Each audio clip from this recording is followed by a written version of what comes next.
ওকে, এই গেমটা খুবই টাফ। আমাকে কখনো এই গেমে যদিও এখন পর্যন্ত কেউ বিট করতে পারে নাই, বাট আমি ওইটা মানে পার করতে পারি নাই, সো আমি আজকে ট্রাই করব। আহ, উ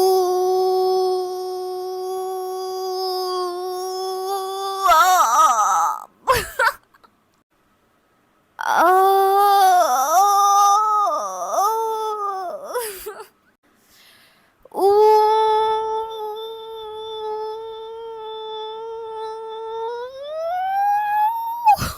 দম বের হয়ে যাইতেছে।